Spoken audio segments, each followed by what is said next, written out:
Marlene Hutchinson, and welcome to Tips for Guitar Playing Success. As many of you know, I've been sharing my guitar playing tips every Thursday for more than 8 years.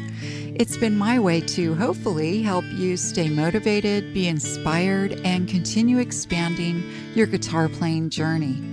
If you're interested in more learning resources like my Thursday Tips blog, my DVDs, books, virtual learning, and more, go to my website, MarlenesMusic1.com. And for anyone who's listening and feels like you're missing out on all the fun, you can easily join our wonderful world of guitar with my Learn to Play Guitar in a Day program, which you can also find at MarlenesMusic1.com.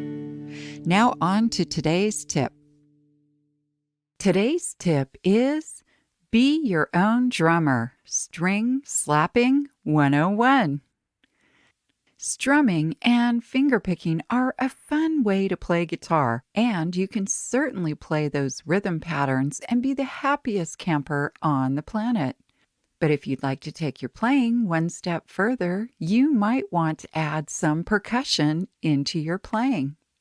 You've probably heard percussion in playing if you've heard artists like Tommy Emmanuel, Sheryl Crow, Jack Johnson, and John Mayer, to name a few.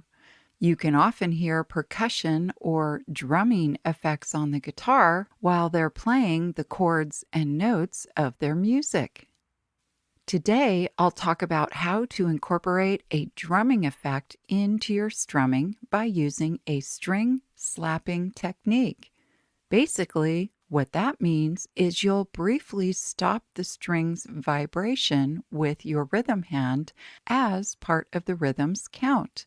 That slap is usually played on the second and fourth count to replicate the backbeat of a snare drum. There are several ways to slap your strings, and here's 3 basic techniques to help you get started.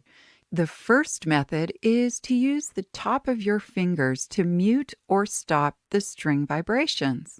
To do this, you will be curling your strumming fingers in sort of like a mini fist, and then bring them down on the strings. So in this example, you would strum down, which is the first count, then slap your strings like this, and that's the second count, then strum down, which is the third count, and then slap the strings again, which is the fourth count.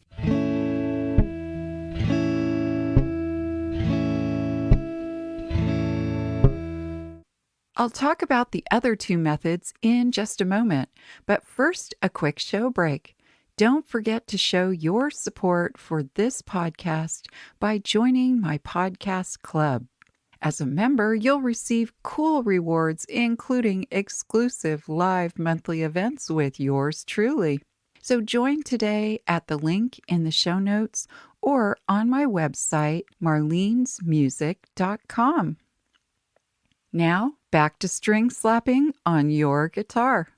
The second method is to use an open palm to slap your strings.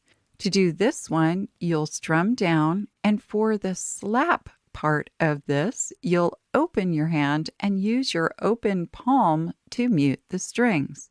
So it'll go something like this. Strum down. That's the first count. Open your hand and use your palm to mute the strings, which is the second count. Then strum down, which is the third count, and then open palm to slap your strings, which is the fourth count.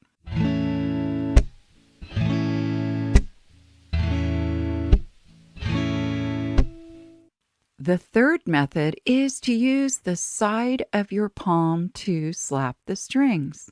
You'll do the same thing as in the first 2 methods, a down strum, a slap, a down strum, and a slap. Only instead of using the top of your hand or the open palm of your hand, you'll use the side of your palm. It's the part of your hand that when you make a fist, it's at the end of the fist on the outside near your pinky. And it sounds like this. Down strum. 1. Twist your wrist so you're on the outside of your hand and slap. 2. Strum down. 3. And again, that outside part of your palm to slap. 4.